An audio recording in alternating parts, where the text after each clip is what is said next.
Necklace reveal po. Hello po. So, ang tinutukoy po ni ate is yung tungkol po doon sa vlog video ko na ipinost under this comment. Pakicheck na lang po. Kasi po dito sa amin sa Nome, Alaska, marami pong gold dito. Basta masipag at pasensyadong tao ka lang, makakahanap ka ng maraming gold. So, last year, nakakuha yung asawa ko ng gold nugget and then pinagawa niyang kwintas.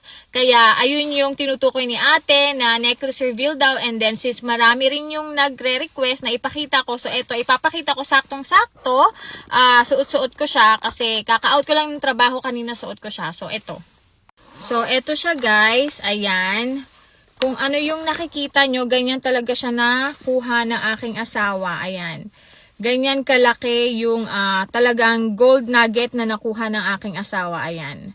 Tapos dito rin sa likod niya, so, yung mga nakikita nyong itim-itim, talagang nakadikit siya dyan. So, pinalinis lang yan, pero hindi na pinatanggal yung itim-itim kasi talagang ano na yan nakadikit na siya dyan. Kaya kung ano yung itsura niya nung nakuha niya, ayan, ganyan na siya. Tapos, pinagawa siya na necklace para ibigay sa akin. So, napaka-memorable nito kasi this is the first nugget na nakuha niya.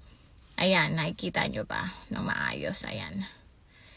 'Di ba? Mabigat siya kaya hindi ko siya masyadong sinusuot. Nagkataon lang na ayan, suot ko siya ngayon and then ayan, nire-reveal ko na.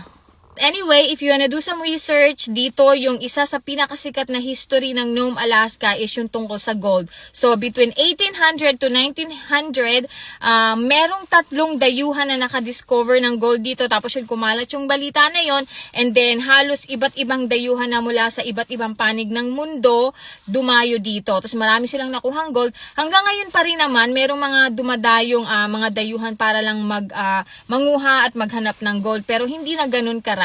Kasi ngayon mahirap na maghanap. Siguro naubos na siya dati. But whatever, marami pa rin. Pero yung asawa ko, last year lang niya nahiligan na maghanap ng gold. Tapos yung gold metal detector lang yung gamit niya.